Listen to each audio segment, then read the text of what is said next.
सबका साथ सबका विकास, सबका साथ सबका विश्वास, सबका साथ सबका प्रयास, सर्वव्यापी सर्वस्पर्शी सर्वग्राही ಯೋಜನೆಯನ್ನು ಕೊಟ್ಟಂತಹ ಸನ್ಮಾನ್ಯ ಶ್ರೀ ನರೇಂದ್ರ ಮೋದಿಜಿ ಅವರನ್ನ ಜಿಲ್ಲಾಧ್ಯಕ್ಷರಾದಂತಹ ಶ್ರೀಯುತ ಎನ್.ಎಸ್. ಹೆಗಡೆ ಅವರು ಸ್ವಾಗತಿಸಲಿದ್ದಾರೆ. भारत माता की, भारत माता की, वंदे वंदे। भारतीय जनता पार्टी के, भारतीय जनता पार्टी के जय श्री राम, जय श्री राम, जय शिवाजी, जय शिवाजी, जय भीम, जय भीम। सन्मान्य नरेंद्र मोदी जी ಅವರಿಗೆ, सन्मान्य नरेंद्र मोदी जी ಅವರಿಗೆ, सन्मान्य प्रहलाद जोशी जी ಅವರಿಗೆ, सन्मान्य श्री विश्वेश्वर कागेरी ಅವರಿಗೆ, उत्तर कन्नड़ लोकसभा क्षेत्ರದ ಚುನಾವಣಾ ಪ್ರಚಾರದ ಸಾರ್ವಜನಿಕ ಸಮಾವೇಶಕ್ಕೆ ಆಗಮಿಸಿದಂತಹ ವಿಶ್ವ ನಾಯಕರು, ನಮ್ಮ ನೆಚ್ಚಿನ ಆದರಣೀಯ ಪ್ರಧಾನಮಂತ್ರಿಗಳು ಸನ್ಮಾನ್ಯ ಶ್ರೀ ನರೇಂದ್ರ ಮೋದಿಜಿ ಅವರನ್ನ ಉತ್ತರ ಕನ್ನಡ ಲೋಕಸಭಾ ಕ್ಷೇತ್ರದ ಸಮಸ್ತ ಜನತೆಯ ಪರವಾಗಿ ಹಾಗೂ ಸಮಸ್ತ ಮತದಾರರ ಬಂಧು ಭಗಿನಿಯರ ಪರವಾಗಿ ಹೃದಯಪೂರ್ವಕ ಸ್ವಾಗತವನ್ನು ಕೋರ್ತಾ ಇದ್ದೇನೆ. भारत के यशस्वी प्रधानमंत्री माननीय श्री नरेंद्र मोदी जी को उत्तर कन्नड़ लोकसभा क्षेत्र के समस्त लोगों के तरफ से हृदयपूर्वक स्वागत करता हूं. ಹಾಗೆ ಈ ಒಂದು ಸಮಾವೇಶದಲ್ಲಿ ಉಪಸ್ಥಿತರಿರುವ ನಮ್ಮ ಕೇಂದ್ರದ ಸಚಿವರು, ಧಾರವಾಡ ಲೋಕಸಭಾ ಕ್ಷೇತ್ರದ ಅಭ್ಯರ್ಥಿಗಳು ಆದಂತಹ ಸನ್ಮಾನ್ಯ ಪ್ರಹ್ಲಾದ್ ಜೋಶಿ ಅವರನ್ನು ಹೃತ್ಪೂರ್ವಕವಾಗಿ ಸ್ವಾಗತವನ್ನು ಕೋರ್ತಾ ಇದ್ದಾರೆ. ಉತ್ತರ ಕನ್ನಡ ಜಿಲ್ಲೆಯ ಲೋಕಸಭಾ ಕ್ಷೇತ್ರದ ಅಭ್ಯರ್ಥಿಯಾದಂತಹ ವಿಶ್ವೇಶ್ವರ ಕಾಗೇರಿ ಅವರನ್ನ ಹೃತ್ಪೂರ್ವಕವಾಗಿ ಸ್ವಾಗತಿಸ್ತೇನೆ. ವೇದಿಕೆ ಮೇಲಿದ್ದಂತ ಎಲ್ಲ ಗಣ್ಯರನ್ನು ಸ್ವಾಗತಿಸ್ತಾ, ಆಗಮಿಸಿದ ಎಲ್ಲ ಲೋಕಸಭಾ ಕ್ಷೇತ್ರದ ಮತದಾರ ಬಂಧು ಭಗಿನಿಯರನ್ನ ಸ್ವಾಗತಿಸ್ತಾ, ಮಾಧ್ಯಮದ ಸ್ನೇಹಿತರನ್ನ ಸ್ವಾಗತಿಸ್ತಾ ನನ್ನ ಸ್ವಾಗತ ವಾಚನ ಮುಗಿಸ್ತೇನೆ. ಜೈ ಶ್ರೀರಾಮ್.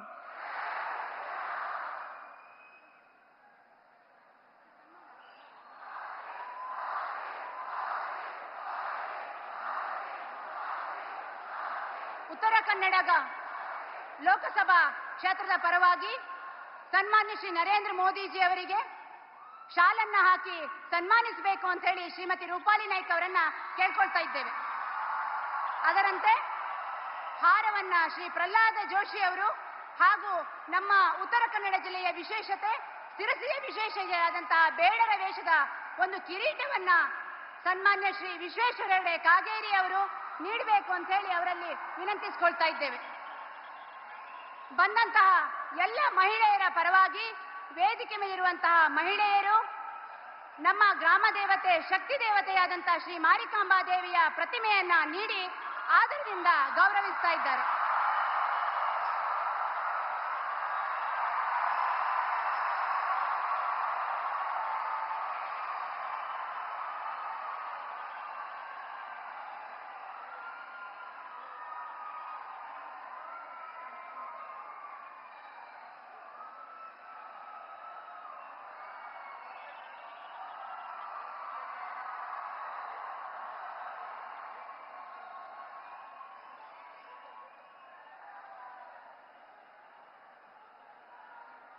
ನಮ್ಮ ಜಿಲ್ಲೆಯ ವಿಶೇಷ ಕಲಾಕೃತಿಯನ್ನು ಬಿಡಿಸುವಂತಹ ಕೌಶಿಕ್ ಹೆಗಡೆ ಅವರು ಕೇವಲ 4 ತಾಸುಗಳಿಗೆ ಚಿತ್ರಿಸಿದಂತಹ ಶ್ರೀ ನರೇಂದ್ರ ಮೋದಿಜಿ ಅವರ ಒಂದು ಭಾವಚಿತ್ರವನ್ನು ಕೂಡ ಈ ಸಂದರ್ಭದಲ್ಲಿ ಕೊಡ್ತಾ ಇದ್ದಾರೆ.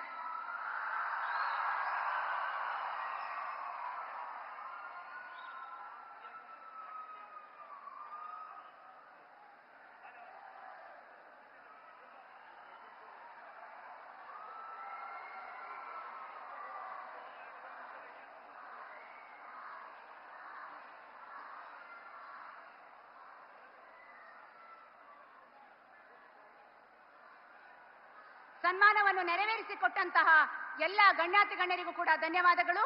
ಈಗ ನಿಮ್ಮೆಲ್ಲರನ್ನ ಉದ್ದೇಶಿಸಿ ಕೇಂದ್ರ ಸಚಿವರು ಧಾರವಾಡ ಕ್ಷೇತ್ರದ ಲೋಕಸಭಾ ಅಭ್ಯರ್ಥಿಯಾದಂತ ಶ್ರೀಯುತ ಪ್ರಹ್ಲಾದ್ ಜೋಶಿ ಅವರು ನಮ್ಮನ್ನು ಉದ್ದೇಶಿಸಿ ಮಾತನಾಡಲಿದ್ದಾರೆ. बोलो भारत माता की ನರೇಂದ್ರ ಮೋದಿ ಅವರಿಗೆ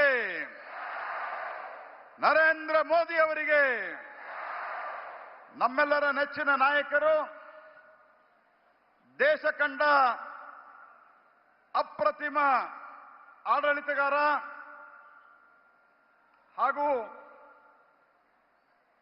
ದೇಶ ಸ್ವತಂತ್ರಗೊಂಡ ನಂತರ ಇಲ್ಲಿಯವರೆಗೆ ಕಾಂಗ್ರೆಸ್ಸಿನ ಎಲ್ಲ ಸರ್ಕಾರಗಳಲ್ಲಿಯೂ ಸಹಿತ ಒಂದೊಂದು ಹಗರಣಗಳ ನಡೆದು ಭ್ರಷ್ಟಾಚಾರದ ಸರ್ಕಾರವೇ ಅಂತ ಮನೆಯ ಮಾತಾಗಿದ್ರೆ ಕಳೆದ 10 ವರ್ಷದಲ್ಲಿ ಒಂದೇ ಒಂದು ಭ್ರಷ್ಟಾಚಾರದ ಕಪ್ಪು ಚುಕ್ಕೆ ಇಲ್ಲದಂತೆ ಆಡಳಿತವನ್ನು ನಡೆಸಿದಂಥವರು ಸನ್ಮಾನ್ಯ ನರೇಂದ್ರ ಮೋದಿಯವರು.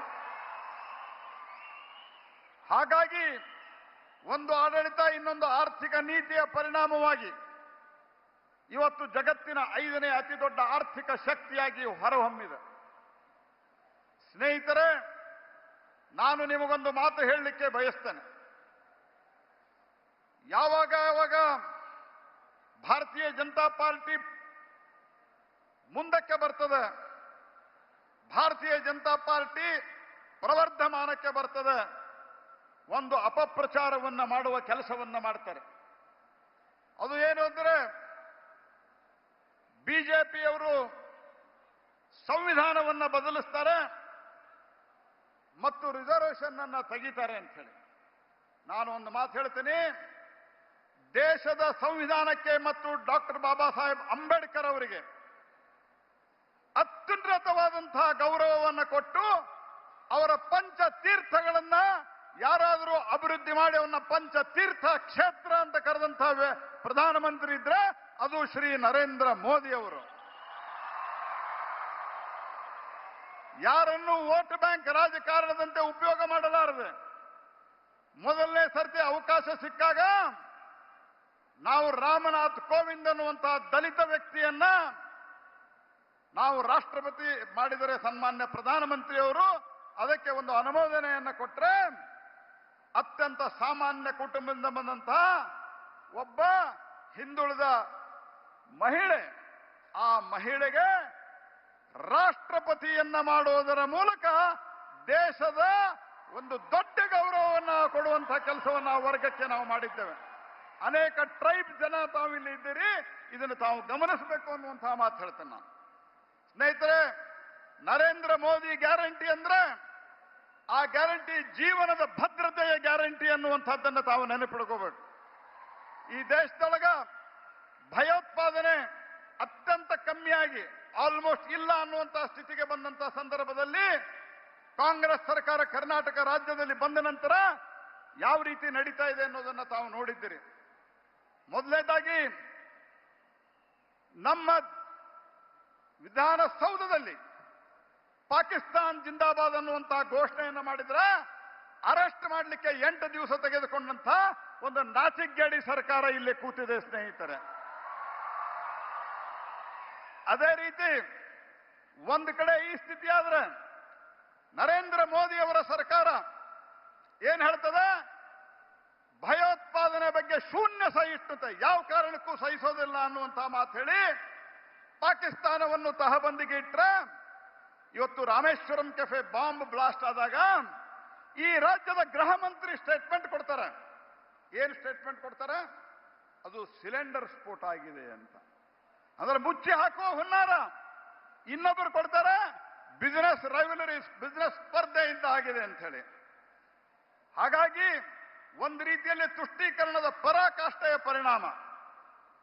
ಹುಬ್ಬಳ್ಳಿಯ ಪೊಲೀಸ್ ಸ್ಟೇಷನ್ ಅನ್ನು ಸುಟ್ಟು ಪೊಲೀಸ್ ಸಿಬ್ಬಂದಿಯನ್ನ ಕೊಲ್ಲಲಿಕ್ಕೆ ಹೊರಟಂತ 150ಕ್ಕೂ ಹೆಚ್ಚು ಅಪರಾಧಿಗಳನ್ನ ಯಾರು PFI ಜೊತೆಗೆ ಸಂಪರ್ಕ ಇಟ್ಟುಕೊಂಡಿದ್ರೋ ಅವರನ್ನ ಬೇಲ್ ಮೇಲೆ ರಿಲೀಸ್ ಮಾಡಲಿಕ್ಕೆ ಇವರು ವ್ಯವಸ್ಥೆಯನ್ನ ಮಾಡಿದಂತಹ ಸರ್ಕಾರ KJ ಹಳ್ಳಿ DJ ಹಳ್ಳಿ ಅವರ ಕ್ಷೇತ್ರದ ಶಾಸಕರಾಗಿದ್ದಂತಹ ಅಖಂಡ ಶ್ರೀನಿವಾಸ ಮೂರ್ತಿಯ ಮನೆಯನ್ನು ಸುಟ್ಟು ಹಾಕಿ ಇಡೀ ಒಂದು ಕ್ಷೇತ್ರವನ್ನೇ ಗಂದಲದಿಂದ ಮೂಡಿಸಿದಂತಹ ಸಂದರ್ಭದಲ್ಲಿ ಸಹಿತ ಅದನ್ನು ಕೂಡ ಅವರ ದಲಿತ ಶಾಸಕನಿಗೆ ಅವರು ಸಂರಕ್ಷಣೆ ಕೊಡಲಿಲ್ಲ. ಇವರು ಬಂದ ತಕ್ಷಣ ಅವರಿಗೆ ಬೇಲ್ ಕೊಡುವಂತ ಕೆಲಸವನ್ನು ಮಾಡ್ತಾರೆ. ಅದರ ಪರಿಣಾಮವಾಗಿ ಇವತ್ತು ಮತಾಂಧ ಶಕ್ತಿಗಳಿಗೆ ಧೈರ್ಯ ಬರ್ತಾ ಇದೆ. ಆ ಮತಾಂಧ ಶಕ್ತಿಗಳ ಧೈರ್ಯದ ಪರಿಣಾಮವಾಗಿ ಹುಬ್ಬಳ್ಳಿಯಲ್ಲಿ ಒಂದು ಹುಡುಗಿ ಕಾಲೇಜ್ಗೆ ಹೋಗುವಂತ ಕಾಲೇಜ್ ವಿದ್ಯಾರ್ಥಿನಿ ಅವರ ತಂದೆ ಹೇಳಿದ್ದಾರೆ, ಮೀಡಿಯಾದ ಮುಂದೆ ಹೇಳಿದ್ದಾರೆ. ಏನ್ ಹೇಳಿದ್ದಾರೆ? ನನ್ನ ಮಗಳು ಮತಾಂತರ ಆಗಲಿಕ್ಕೆ ಒಪ್ಪಲಿಲ್ಲ, ಆದ್ದರಿಂದ ಆಕೆಯನ್ನ ಬರ್ಬರವಾಗಿ ಕೊಲೆ ಮಾಡಲಾಯಿತು ಅನ್ನುವಂತಹ ಮಾತನ್ನು ಹೇಳಿದ್ದಾರೆ. ಆದ್ದರಿಂದ ನಾನು ಹೇಳಿದೆ, ಈ ದೇಶದೊಳಗ ಈ ಮತಾಂಧದ ಭಯೋತ್ಪಾದನೆಯಿಂದ ಜೀವಕ್ಕೆ ಗ್ಯಾರಂಟಿ ಕೊಡುವಂತಹ, ಜೀವವನ್ನು ಉಳಿಸಿಕೊಳ್ಳುವಂತಹ ಗ್ಯಾರಂಟಿಯನ್ನ, ಜೀವದ ಭದ್ರತೆ ಗ್ಯಾರಂಟಿಯನ್ನ ಕೊಡ್ಲಿಕ್ಕೆ ಸಾಧ್ಯ ಇದ್ರೆ ಅದು ಏಕಮಾತ್ರ ವ್ಯಕ್ತಿ, ಏಕಮಾತ್ರ ನಾಯಕ, ಅದು ಶ್ರೀ ನರೇಂದ್ರ ಮೋದಿ ಅವರು ಅನ್ನುವಂಥದ್ದನ್ನ ನಾವು ಮರಿಬಾರದು. ಹಾಗಾಗಿ ಸ್ನೇಹಿತರೆ, ಗ್ಯಾರಂಟಿ ಅಂತ ಸಿದ್ದರಾಮಯ್ಯನವರು ಭಾಷಣ ಮಾಡ್ಕೊತ ಹೋಗ್ತಾರೆ. ಎಲ್ಲ ರೇಟ್ ಜಾಸ್ತಿ ಮಾಡಿದ್ದಾರೆ. 10 ರೂಪಾಯಿ ಬಾಂಡ್ ಪೇಪರ್ ಎಷ್ಟು ಮಾಡಿದ್ದಾರೆ? 100 ರೂಪಾಯಿ. 100 ರೂಪಾಯಿ ಬಾಂಡ್ ಪೇಪರ್ ಎಷ್ಟು ಮಾಡಿದ್ದಾರೆ? 500 ರೂಪಾಯಿ. ಪಹಣಿ ಪತ್ರಿಕೆ ಉತ್ತಾರ 10 ರೂಪಾಯಿ ಇದ್ದಿದ್ದು ಎಷ್ಟು ಮಾಡಿದ್ದಾರೆ? 25. ಅದೇ ರೀತಿ ಹಾಲಿನ ದರವನ್ನ ಜಾಸ್ತಿ ಮಾಡಿದ್ದಾರೆ. ಹಾಲು ಉತ್ಪಾದಕರಿಗೆ ನಾವೇನು ಸಬ್ಸಿಡಿ ಕೊಡ್ತಾ ಇದ್ವಿ ಅದನ್ನ ನಿಲ್ಲಿಸಿದ್ದಾರೆ. ಆನಂತರ ರಿಜಿಸ್ಟ್ರೇಷನ್ ಚಾರ್ಜ್ ಜಾಸ್ತಿ ಮಾಡಿದ್ದಾರೆ. ಮದ್ಯವಂತೂ ಸಿಕ್ಕಾಪಟ್ಟಿ, ಎಣ್ಣೆಯಂತೂ ಸಿಕ್ಕಾಪಟ್ಟಿ ಜಾಸ್ತಿ ಮಾಡಿದ್ದಾರೆ. ಇದರ ಪರಿಣಾಮವಾಗಿ ಪ್ರತಿ ವ್ಯಕ್ತಿಯಿಂದ 1,000 ರೂಪಾಯಿ ಕಸುಗೊಳ್ತಾ ಇದ್ದಾರೆ, 2,000 ರೂಪಾಯಿ ಕೊಡ್ತಾ ಇದ್ದಾರೆ. ಇದು ಕಾಂಗ್ರೆಸ್ಸಿನ ನೀತಿ ಸ್ನೇಹಿತರೆ. ಒಂದು TC ಹಾಕಬೇಕಂದ್ರೆ 10,000 ಇದ್ದಿದ್ದು ಇವತ್ತು ಎಷ್ಟು ಮಾಡಿದ್ದಾರೆ ಅಂತ ನಮಗೆ ಗೊತ್ತಿದೆ. ಹಾಗಾಗಿ ಇವತ್ತು ನರೇಂದ್ರ ಮೋದಿ ಗ್ಯಾರಂಟಿ ಇದು ಜೀವದ ಗ್ಯಾರಂಟಿ, ಅದು ನಮ್ಮ ಸ್ವಾವಲಂಬನೆ ಗ್ಯಾರಂಟಿ ಅನ್ನುವಂತಹ ಮಾತನ್ನು ಹೇಳ್ತಾ ಮತ್ತೊಮ್ಮೆ ನರೇಂದ್ರ ಮೋದಿ ಅವರಿಗೆ ಸ್ವಾಗತಿಸಿ ತಮ್ಮೆಲ್ಲರಿಗೂ ವಂದಿಸಿ ನನ್ನ ಮಾತನ್ನು ಮುಗಿಸ್ತೇನೆ. ನಮಸ್ಕಾರ.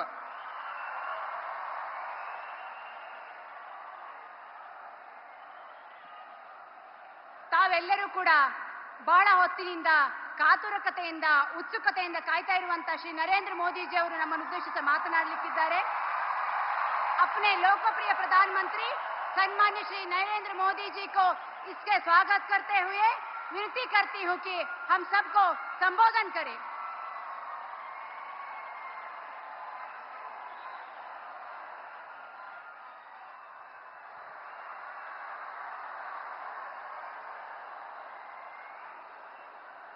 भारत माता की, भारत माता की. ಉತ್ತರ ಕನ್ನಡ ಮತ್ತು ಧಾರವಾಡದ ಸೋದರ ಸೋದರಿಯರಿಗೆ ನನ್ನ ನಮಸ್ಕಾರಗಳು. मैं श्री सिरसी मिरांकाबा श्री महाबालेश्वर स्वामी श्री वादिराजा तीर्थ और श्री सिद्धारूढ़ा मठ को भी श्रद्धा पूर्वक नमन करता हूं. अच्छा, पहले आप लोग मुझे, मैं हिंदी बोलूंगा तो चलेगा ना? कोई इंटरप्रिटेशन की आवश्यकता नहीं है ना? चलिए, आपके आशीर्वाद है. अच्छा, ये मुझे बताइए, ये चुनाव सभा है कि विजय सभा है?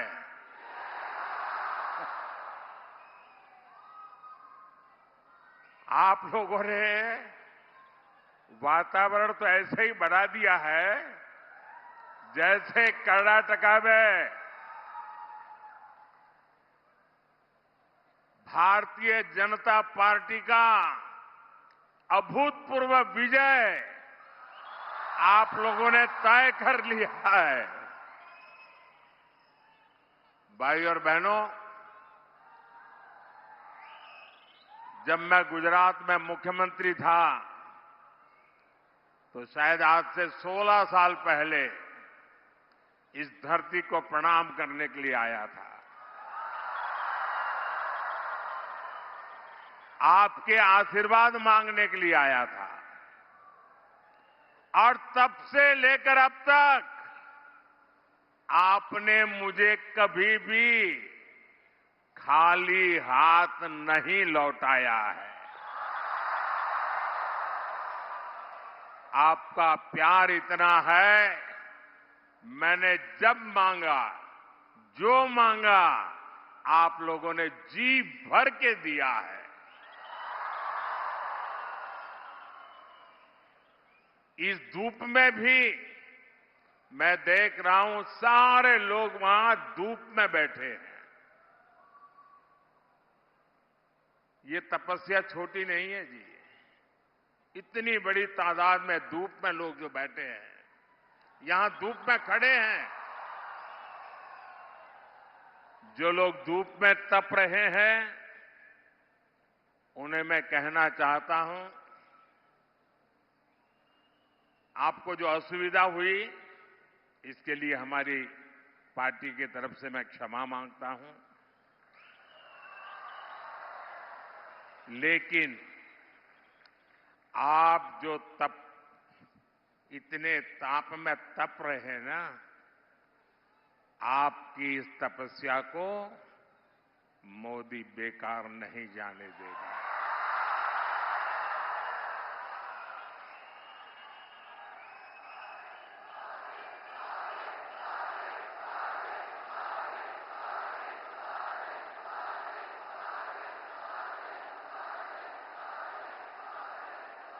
आप जो ये तपस्या कर रहे हैं, मैं विकास करके आपको अवश्य लौटाऊंगा।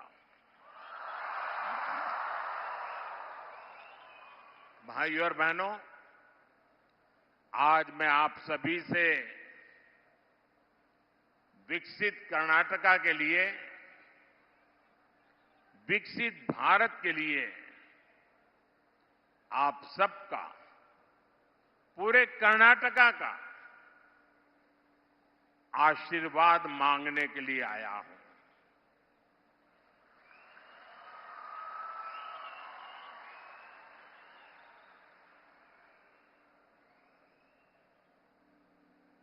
और इतनी बड़ी मात्रा में जब माताएं बहनें हो, जब इतना उमंग और उत्साह हो, विजय का विश्वास हो, विकसित भारत का संकल्प हो, तो फिर मुझे पक्का भरोसा है आपके आशीर्वाद में कोई कमी नहीं रहेगी।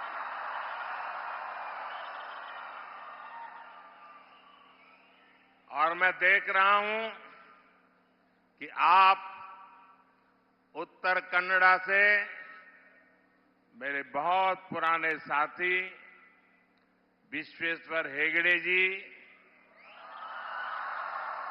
और धारवाड़ से मेरे संसद के साथी, सरकार के साथी भाई प्रहलाद जोशी जी को रिकॉर्ड वोट से जिताने का संकल्प ले चुके हैं। ये जो आपका जोश नजर आ रहा है, ये आपका जो उत्साह नजर आ रहा है, पूरा कर्नाटका एक ही स्वर से बोल रहा है।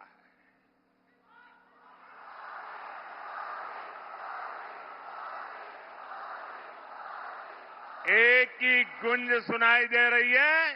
फिर एक बार, फिर एक बार, फिर एक बार। साथियों, आपके आशीर्वाद ने ही 2014 और 2019 में पूर्ण बहुमत वाली बीजेपी एनडीए की मजबूत सरकार देश में बनाई। हमने देश के विकास के साथ ही लोकल एस्पिरेशंस को पूरा करने के लिए भी पूरी ईमानदारी से काम किया। यहां उत्तर कन्नड़ा में घर, बिजली, पानी जैसी योजनाओं पर एनडीए सरकार ने बहुत काम किया है। हमारे मछुआरे भाई बहनों के लिए भी इतना बड़ा पोर्ट बन रहा है। बीजेपी के प्रयासों का नतीजा है इस क्षेत्र को धारवाड़ आईआईटी मिला है, बड़ा आधुनिक रेलवे स्टेशन मिला है। बीजेपी सरकार विकास भी, विरासत भी इस मंत्र को लेकर चलती है। साथियों, जब मजबूत सरकार होती है, पूर्ण बहुमत वाली स्थिर सरकार होती है, तो दुनिया भी उस पर भरोसा करती है।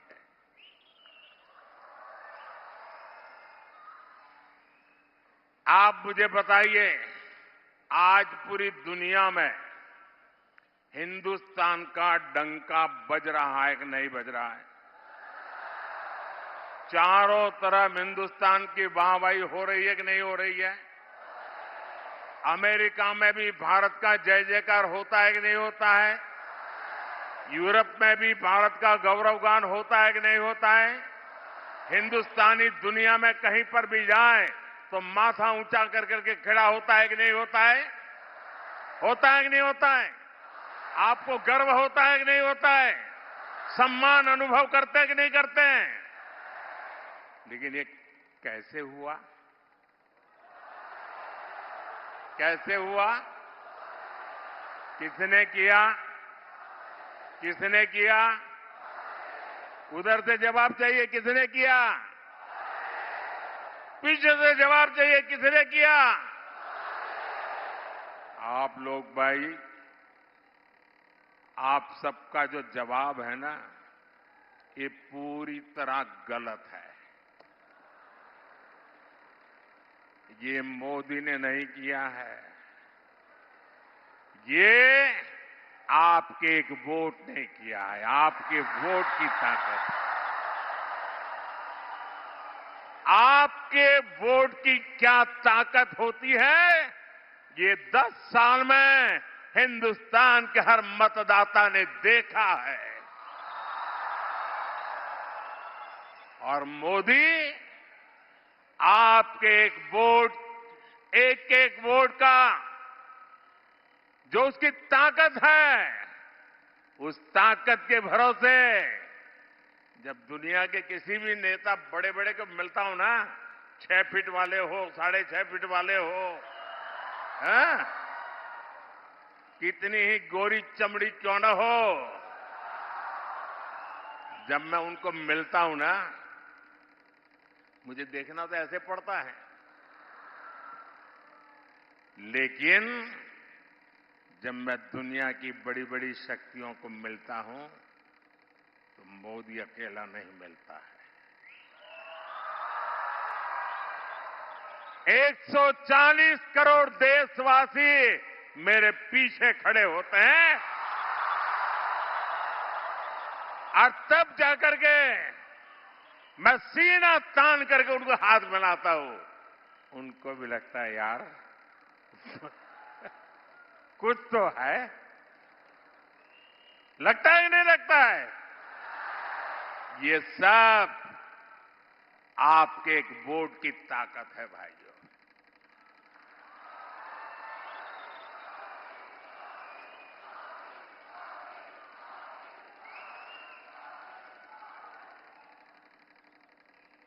अयोध्या में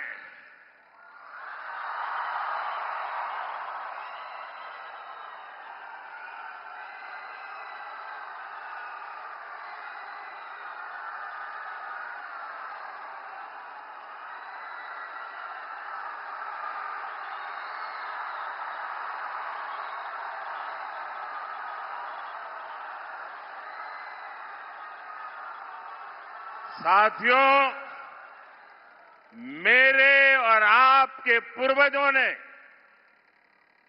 हमारे पूर्वजों ने अयोध्या में प्रभु राम के लिए 500 साल तक लड़ाई लड़ी। 500 साल छोटा कालखंड नहीं है। लाखों लोग मौत के घाट उतार दिए गए। देश आजाद होने के दूसरे ही दिन प्रभु राम का मंदिर बनाने का निर्णय होना चाहिए था कि नहीं होना चाहिए था? दूसरे ही दिन ये काम होना चाहिए था, नहीं होना चाहिए था? लेकिन उन्होंने नहीं किया। साथियों, ऐसा काम करने के लिए 56 इंच का सीना लगता है।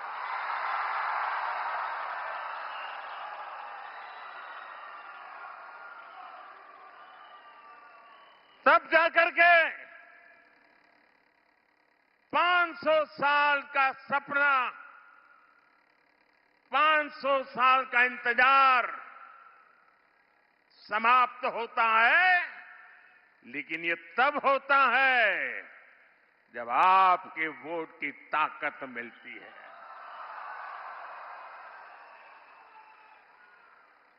आज अयोध्या में प्रभु राम का मंदिर बना है। आपको अच्छा लगता है ना? गर्व होता है ना? ये पुण्य का काम हुआ है कि नहीं हुआ है? ये पवित्र काम हुआ है कि नहीं हुआ है? मुझे बताइए, इस पुण्य के हकदार कौन है? इस पुण्य के हकदार कौन है? इसके पुण्य के हकदार आप है, जिन्होंने एक वोट देकर के मजबूत सरकार बनाई है। और देखिए, देश में वोट बैंक की राजनीति कितनी विकृति पर पहुंची है, कितनी विनाशक बन गई है कि 500 साल के संघर्ष के बाद देश के सुप्रीम कोर्ट के निर्णय के बाद देश के कोटि कोटि जन, किसी ने 5 रुपया, किसी ने 11 रुपया, किसी ने 100 रुपया, किसी ने 1000 रुपया, किसी ने लाख रुपया, आप सबने दान दे करके प्रभु राम का मंदिर बनाया है। ये प्रभु राम का मंदिर सरकारी खजाने से नहीं बना है। ये प्रभु राम का मंदिर टैक्स पेयर के पैसों से नहीं बना है। ये हिंदुस्तान के राम भक्तों के जेब से निकले हुए पैसों से बना है, आपके पैसों से बना हुआ है। और जब अब आपको पता है, देश आजाद होने के बाद इन्होंने राम मंदिर न बने इसके लिए सब कुछ कोशिश की। आखिरी दिन तक अदालत में भी गए और 2019 में तो यहां तक कह दिया कि ये केस अभी चलना नहीं चाहिए, वरना मोदी को चुनाव में फायदा हो जाएगा। ऐसा कोर्ट में कहा। कांग्रेस पार्टी और उनके सारे चट्टे बट्टे राम मंदिर को रोकने के लिए 70 साल तक कोशिश करते रहे। उसके बावजूद भी ये राम मंदिर के जो ट्रस्टी हैं, वो सब भूल करके, उनके सारे पापों को भूल करके, उनके सारे गुनाहों को भूल करके उनके घर गए। घर जाकर के सम्मानपूर्वक प्रभु राम की प्राण प्रतिष्ठा में कार्यक्रम में आने के लिए निमंत्रण दिया। ये कितना बड़ा मन है, निमंत्रण दिया। और इन्होंने क्या किया? प्रभु राम की प्राण प्रतिष्ठा के निमंत्रण को इन्होंने ठुकरा दिया। मेरे भाइयों बहनों, जिन्होंने रामलला का अपमान किया है, जिन्होंने निमंत्रण को ठुकरा दिया है, देश ऐसे लोगों को ठुकराएगा कि नहीं ठुकराएगा? कर्नाटका ठुकराएगा कि नहीं ठुकराएगा? आप लोग ठुकराएंगे कि नहीं ठुकराएंगे? और दूसरी तरफ कमाल देखिए, एक तरफ वोट बैंक के भूखे लोगों ने राम मंदिर का इतना बड़ा अपमान कर दिया, तो दूसरी तरफ अयोध्या में एक अंसारी परिवार है, शायद इकबाल अंसारी, उनका पूरा परिवार 2-2, 3-3 पीढ़ी से राम मंदिर के खिलाफ अदालत में केस लड़ रहा था और उसका कहना था कि बाबरी मस्जिद है, यहां राम मंदिर नहीं बनना चाहिए। 3-3 पीढ़ी अदालत में लड़ती रही, लेकिन जिस दिन सुप्रीम कोर्ट ने निर्णय किया तो उन्होंने कहा अदालत का निर्णय मेरे सर आंखों पर है। इतना ही नहीं, वो जीवन भर, उनके पिताजी भी जीवन भर अदालत में लड़ते थे, लेकिन जब राम जन्मभूमि के ट्रस्टियों ने उनको भी निमंत्रण दिया, कांग्रेस और उसके चट्टे बट्टों ने तो निमंत्रण को ठुकरा दिया।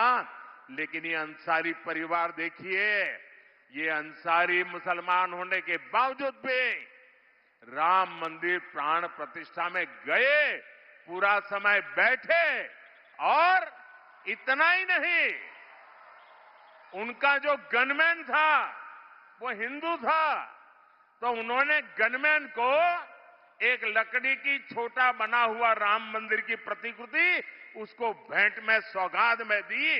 ये फर्क होता है भाइयों बहनों। यह देश विकास भी चाहता है, विरासत भी चाहता है। और अब देखिए, बीजेपी सरकार ने ही आयुर्वेद को लेकर पूरी दुनिया में प्रचार प्रसार किया है। हमारी सरकार बनने के बाद हमने अलग आयुष मंत्रालय बनाया है। आपकी सिरसी सुपारी को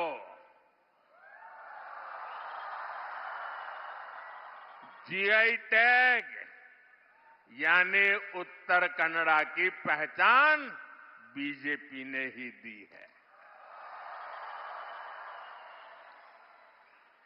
हमारे कर्नाटका में मिलेट्स, हमारे किसानों की बहुत बड़ा क्षेत्र है। कोई पूछता नहीं था, छोटे किसान परेशान थे कि मिलेट को करूं क्या। ये बीजेपी, मैंने यूएन को कहा ये सुपर फूड है, ये एनवायरमेंट फ्रेंडली खेती है, और यूएन ने इंटरनेशनल मिलेट डे मनाया और मिलेट ईयर मनाया। और आज जिसको आप श्रीअन्न कहते हैं ना, जिसको आज हम पूरे देश में श्रीअन्न के रूप में जानते हैं, आज मिलेट की पूरे दुनिया में मांग बढ़ी है और उसका लाभ कर्नाटका के किसानों को मिल रहा है। साथियों, जब आपका अपने पर भरोसा हो ना, अपने देश पर भरोसा हो, अपने देश की हर बात पर भरोसा हो, तो दुनिया भी आपकी बातों पर भरोसा करती है। हमने मिलेट का इतना बड़ा अभियान चलाया। पिछले वर्ष मैं अमेरिका के राष्ट्रपति जी ने मुझे अपने घर पे बुलाया था, बहुत बड़ा भोज रखा था, और देश का मैं शायद पहला प्रधानमंत्री था जिसके लिए इतना बड़ा समारोह किया गया था। पूरे अमेरिका के बड़े बड़े दिग्गज लोग वहां भोजन समारोह में थे, और क्या मजा था उसका। हर एक के टेबल पर ये हमारा जो मिलेट्स है ना, उसकी चीजें बना करके परोसी गई थी। ये सुनते हैं तो आपको गर्व होता है कि नहीं होता है। कन्नड़ा के खेत में पैदा हुआ मिलेट अमेरिका के व्हाइट हाउस में टेबल पर जब परोसा जाता है, कौन कन्नड़ा के व्यक्ति होगा जिसको गर्व नहीं होगा। साथियों, बीजेपी सरकार इस क्षेत्र की फिशरमैन कम्युनिटी के विकास के लिए भी कमिटेड है। हमारी सरकार है जिसमें फिशरमैन के लिए अलग मंत्रालय बनाया गया। आजादी के इतने साल के बाद पहली बार फिशरमैन के लिए किसान क्रेडिट कार्ड की सुविधा बीजेपी ने दी। पहली बार 20,000 करोड़ की मत्स्य संपदा योजना बीजेपी ने बनाई। अब बीजेपी ने अपने मैनिफेस्टो में फिशरमैन के लिए प्रोडक्शन और प्रोसेसिंग क्लस्टर बनाने की घोषणा की है और इसका भी बड़ा लाभ हमारे जो मछुआरे भाई बहन हैं उस पूरे समाज को मिलने वाला है। साथियों, बीजेपी के प्रयासों से अलग यहां की कांग्रेस की सरकार कर्नाटका को तबाह करने में जुटी है। कांग्रेस क्राइम को कंट्रोल करने के बजाय एंटी सोशल और एंटी नेशनल माइंडसेट को बढ़ावा दे रही है। हुबली में कुछ दिन पहले हमारी एक बेटी के साथ जो हुआ, उसे देखकर पूरा देश चिंतित है। हर मां बाप को कर्नाटका में अपनी बेटी की चिंता सता रही है। किसके कारण? कांग्रेस के पाप के कारण।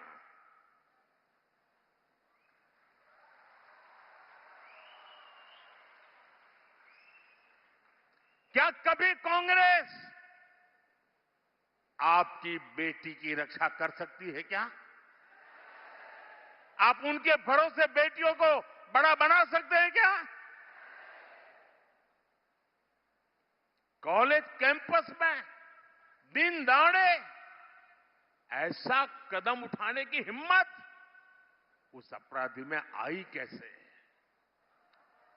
उन्हें पता है वोट बैंक के भूखे लोग कुछ दिन के बाद उनको बचा लेंगे, इसलिए ये पाप करने की हिम्मत आती है भाई।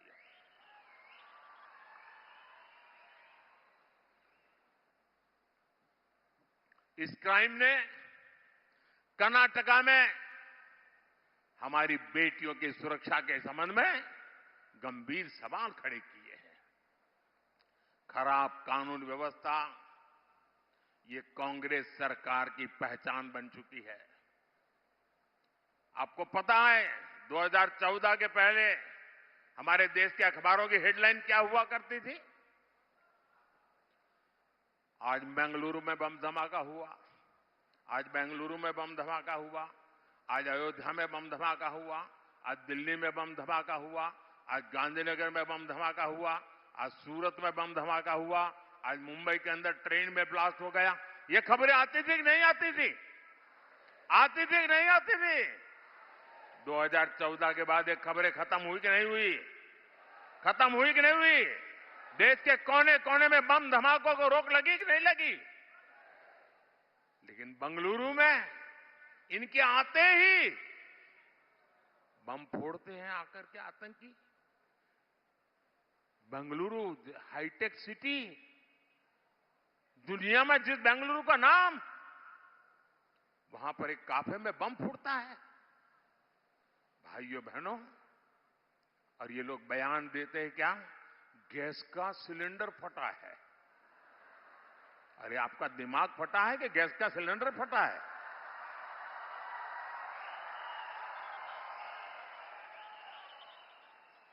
हो क्या गया इन लोगों को? और जब मामला एनआईए के पास गया तब जाकर के बंगाल में जाकर के उनको दबोच कर ले आए हैं भाइयों। और जिसके पीछे जिन लोगों का नाम है, पीएफआई जैसे संगठन जिसको प्रतिबंध लगा है, वायनाड में ऐसे पीएफआई के संगठनों की मदद ली जाती है, तो फिर उनका तूफान और बढ़ेगा कि नहीं बढ़ेगा? कांग्रेस ने जिस प्रकार वोट के लिए पीएफआई जैसे संगठनों की मदद दी है, उनसे सहाय ली है, और ऐसे ही कारणों से ऐसे लोगों की ताकत बढ़ जाती है भाइयों। कांग्रेस का ट्रैक रिकॉर्ड आतंकियों के मारे जाने पर आंसू बहाने का, आपको याद होगा दिल्ली में आतंकी घटना घटी थी, कांग्रेस की एक नेता आंसू बहा रही थी कि आतंकी क्यों मारा गया। ये मैं नहीं कह रहा हूं, कांग्रेस के नेता कह रहे हैं। साथियों, बीजेपी का ट्रैक रिकॉर्ड है, हमने पीएफआई की कोई भी ताकत को प्रतिबंध लगा दिया, उसके बड़े बड़े शहंशाह जेलों में सड़ रहे। दोस्तों, एक जमाना था आए दिन पड़ोस में से आतंकी एक्सपोर्ट होते थे, हमारे देश के जवानों को मार करके भाग जाते थे। अब सर्जिकल स्ट्राइक होता है और ये नया हिंदुस्तान है, ये घर में घुस के मारेगा।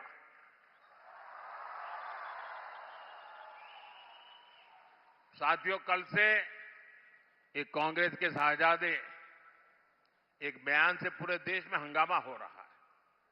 शहजादे का कहना है कि हजारों वर्षों से राजा महाराजा हमारे देश में हुए, वे सब अत्याचारी थे, लूट लेते थे। क्या आप इनसे सहमत हैं क्या?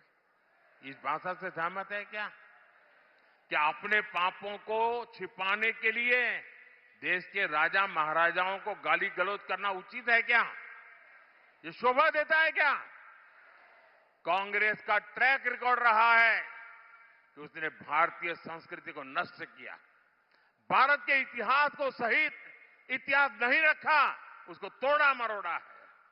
कांग्रेस का मकसद यही था कि छत्रपति शिवाजी महाराज, महाराणा प्रताप ऐसे महान योद्धाओं का इतिहास अगली पीढ़ी को पता न चले।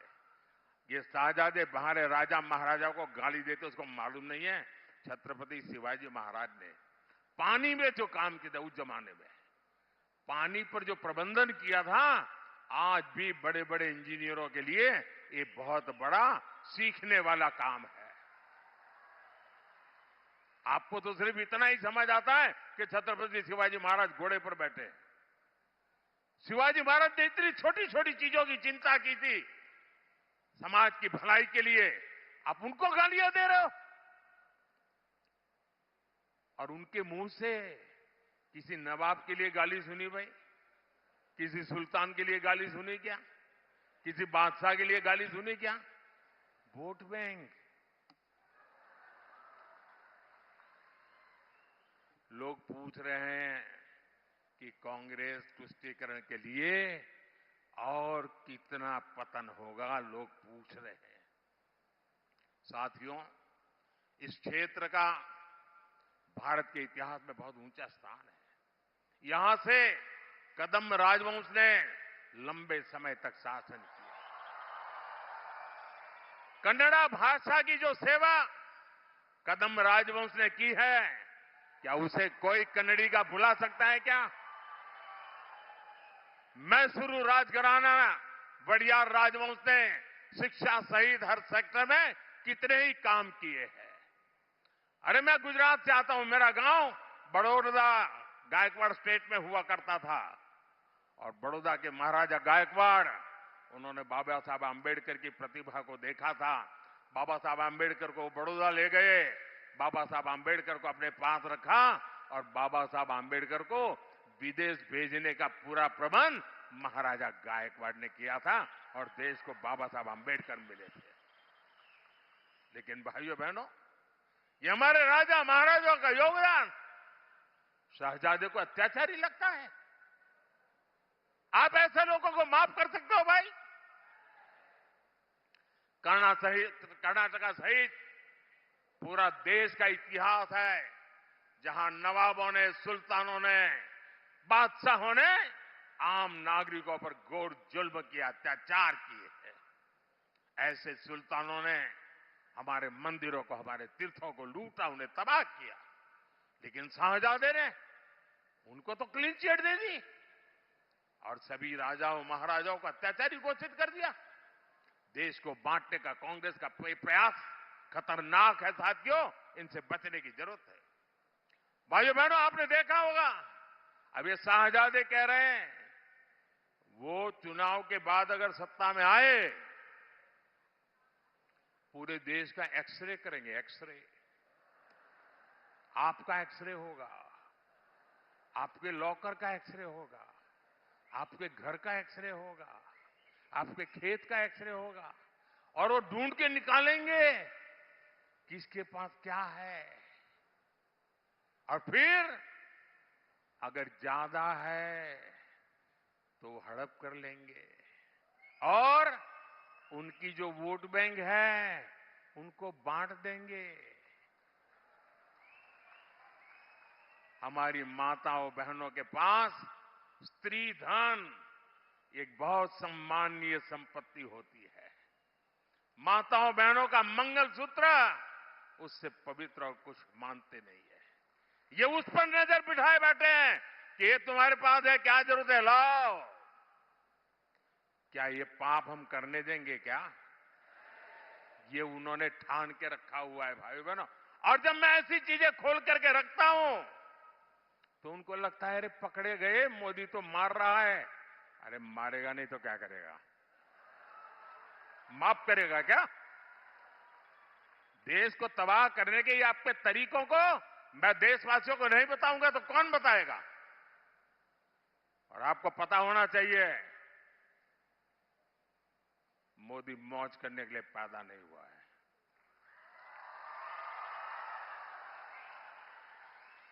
परमात्मा ने मोदी को आपकी सेवा के लिए ही पैदा किया है।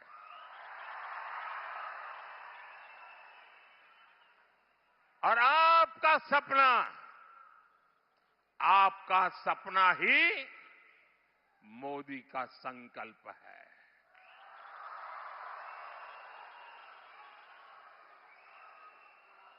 ये मेरी गारंटी है आपको। मेरा पल पल आपके नाम, मेरा पल पल आपके बच्चों के भविष्य के नाम, मेरा पल पल आपके सपनों को साकार करने के नाम, मेरा पल पल देश के नाम, देशवासियों के नाम। और इसलिए मैं आपको गारंटी देता हूं 24/7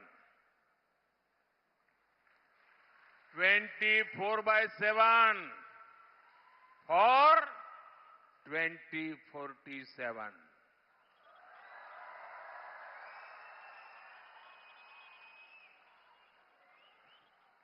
साथियों, कांग्रेस ने एक और खतरनाक इरादा, कर्नाटका के लोगों को सावधान रहना है।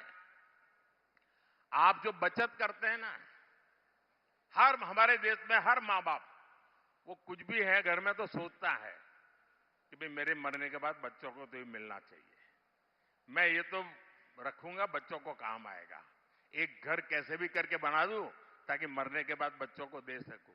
ये हर हिंदुस्तानी के मन में रहता है कि नहीं रहता है? गरीब से गरीब हिंदुस्तानी भी मरने के बाद बच्चों को कुछ देने का इरादा रखता है कि नहीं रखता है?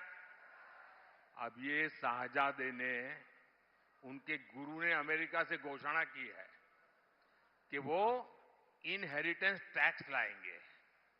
इसका मतलब है कि आपने जो बचाया है वो मरने के बाद आपके संतानों को नहीं जाएगा। आधे से ज्यादा 55%, 55% ये कांग्रेस की जमात, उनकी सरकार हड़प कर लेगी। आपकी आधी प्रॉपर्टी गई, 4 कमरे का घर है तो 2 कमरे गए, 10 एकड़ का खेत हो तो 5 एकड़ गया, आपके संतान को नहीं मिलेगा। और इसलिए देश चिंतित है, देश गुस्से में है और देश कह रहा है कांग्रेस की लूट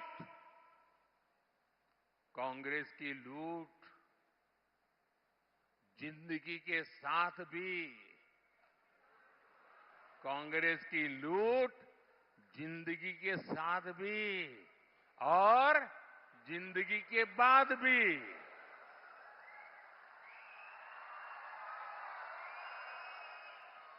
भाइयों और बहनों, कांग्रेस ने अपने 6 दशकों के शासन में ट्राइबल समाज को पूरी तरह नजरअंदाज कर दिया।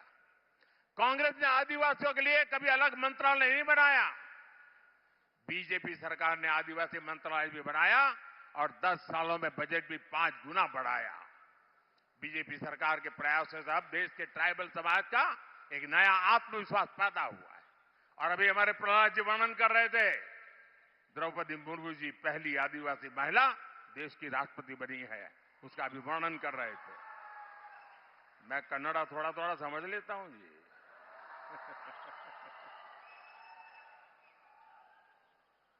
भाइयों बहनों, मोदी का एक ही सपना है, मोदी का एक ही लक्ष्य है। मोदी के लिए अपना कुछ नहीं है, आप ही मेरा परिवार। मेरा भारत मेरा परिवार, मेरा भारत मेरा परिवार। लेकिन भाइयों बहनों, विकसित कन्नड़ा के लिए, विकसित भारत के लिए 7 मई को उत्तर कन्नड़ा और धारवाड़ के हर बूथ पर कमल खिलाना है।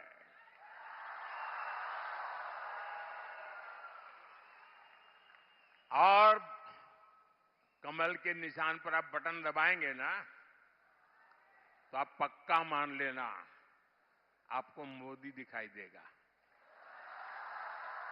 आपके दिल में मोदी होगा, मन में मोदी होगा।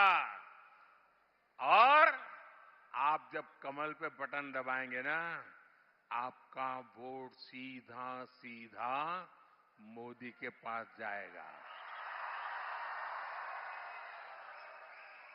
और मोदी के लिए, मोदी को मजबूत बनाने के लिए ज्यादा से ज्यादा मतदान करवाएंगे, ज्यादा से ज्यादा मतदान करवाएंगे। कितनी ही गर्मी क्यों न हो के मतदान बढ़ेगा। 10 बजे के पहले सारा मतदान करा लोगे। शादी हो और काम हो, छुट्टी हो, कुछ भी हो, मतदान कराएंगे, पोलिंग बूथ को जीतेंगे। अच्छा, मेरा एक काम करोगे? देखिए, मेरी बात आई तो आप तो ठंडे हो गए। ये मेरा पर्सनल काम है, बताओ करोगे? जरा हाथ ऊपर ऊंचा करके बताओ करोगे?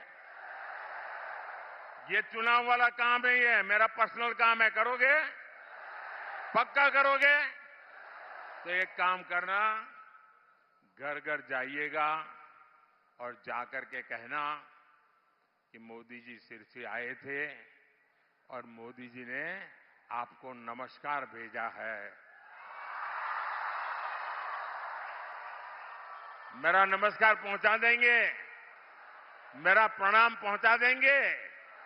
जब हर परिवार को मेरा प्रणाम पहुंचेगा ना, जब मेरा नमस्कार पहुंचेगा ना, तो परिवार मुझे आशीर्वाद देगा।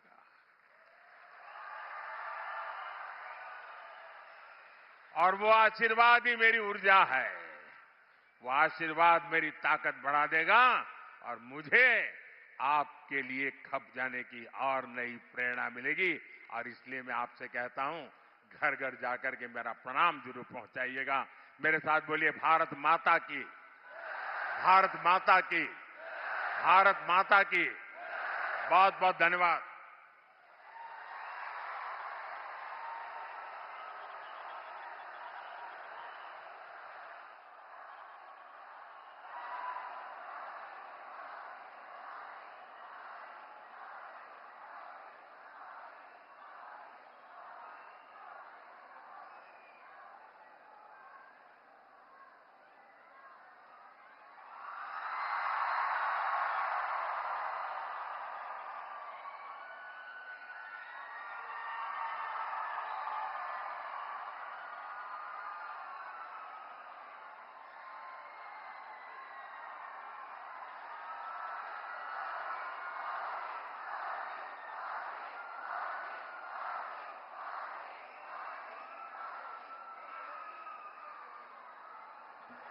ನಮ್ಮೆಲ್ಲರನ್ನು ಉದ್ದೇಶಿಸಿ ಮಾತನಾಡಿದಂತಹ ಸನ್ಮಾನ್ಯ ಶ್ರೀ ನರೇಂದ್ರ ಮೋದಿಜಿ ಅವರಿಗೆ ಧನ್ಯವಾದಗಳು.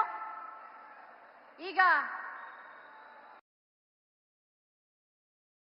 जिन्हें आज अलंकृत किया जाएगा। दरबार हॉल में माननीय प्रधानमंत्री श्री नरेंद्र मोदी का आगमन हो चुका है। केंद्रीय मंत्रिमंडल के सदस्य अभिवादन प्रस्तुत करते हुए माननीय प्रधानमंत्री महोदय को